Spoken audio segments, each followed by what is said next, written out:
Congress social media కార్యాలయంపై పోలీసులు దాడి చేయడంపై ఖమ్మం కాంగ్రెస్ శ్రేణులు మండిపడ్డారు. ప్రభుత్వ అండతో పోలీసులు దాడులకు దిగారని ఆరోపించారు.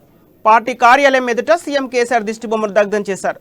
ప్రభుత్వ వైఫల్యాలను ప్రశ్నిస్తున్న కాంగ్రెస్ సోషల్ మీడియా ప్రతినిధులను వేధించి కార్యాలయంలో దాడులు చేసి కంప్యూటర్, హార్డ్ డిస్క్లను పోలీసులు స్వాధీనం చేసుకోవడం దారుణమన్నారు. పాలకుల వైఫల్యాలను ప్రశ్నిస్తే దాడులు చేయడం సిగ్గుచేటని విమర్శించారు.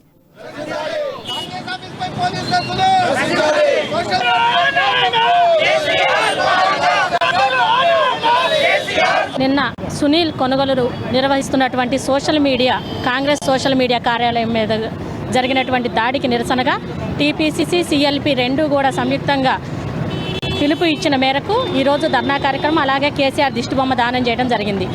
ఈరోజు ఎన్ని పేపర్లకి రాకపోయినప్పటికీ తెలంగాణని ఇక్కడ డల్లాస్ నిర్మిస్తా, హైదరాబాద్లో ఆకాశ హర్మాలు నిర్మిస్తా, ఏదైతే హుస్సేన్ సాగర్ని క్లీన్ చేసేసి పరిశుద్ధమైనటువంటి కొబ్బరి నీళ్ల వాటర్ ఇస్తా, దళితులకు 3 ఎకరాలు ఇస్తా అని చెప్పేసి మాయ మాటలు చెప్పేసి ప్రభుత్వంలోకి వచ్చినటువంటి కేసీఆర్ కాంగ్రెస్ పార్టీకి సంబంధించినటువంటి సోషల్ మీడియాలో దీనికి సమస్య ఉన్నదో చెప్పకుండా ఆకస్మికంగా పోలీసులు వచ్చి మా ఆఫీస్ మీద దాడి చేయటం చాలా బాధాకరం.